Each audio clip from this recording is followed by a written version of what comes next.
Ahojte, koľko platíte za nájom v Bratislave? Vieš čo, byť sme kukovali Ste v pohode s tým povedať, že koľko stál? 144 000 v roku 2020. A môžeme si s vám spraviť malý tur? Jasné.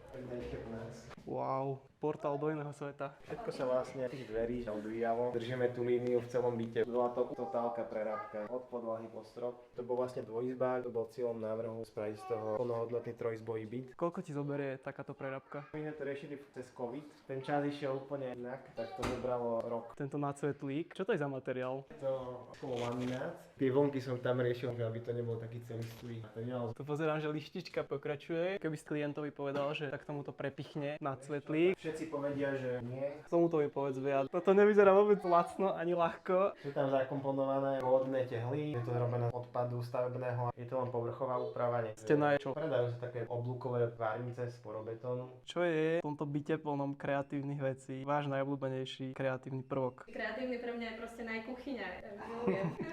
Kreatívec je to Marek, takže. Najviac sa mi páči tá sprcha, nad ktorou som strávil nemálo času a šetrenie priestoru. Takýto packboard, kde to používame. Taký systém, ktorý v celom byte. Hej, starý byt, ale nové riešenie. Yes. Klímoška musí byť. Riešili sme to väčšinou, že preglejku a MDF-ku, čo sa týka nábytku na dve strany. V tejto kuchyne je pôvodný komín. A fakt sa mi páči tá tehla, že nie je to taká tá tradičná tehla, tá klasická. Ešte to vidno, že je z pezinku.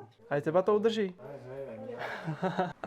Stoličky sú nové, ale stôl je starý. Taká kompozícia medzi starým a novým. Táto polička, to si sami vyrábali? Ja som to robil, začal som sérii v izbe s takým menším regálikom. Tuto vidno, že prepísala sa kreatíva. A pekný je tento oblúčik. Snažíme si to normálne z preglejky na porez vypíliť.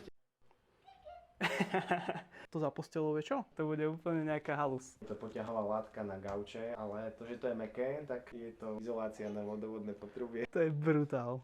No fakt, že hoci kam sa pozriem, tak normálne jak z časopisu. Ja by som chcel poďakovať všetkým, ktorí mi pomohli a dokázali sme to spolu dostať do takéhoto pekného stavu.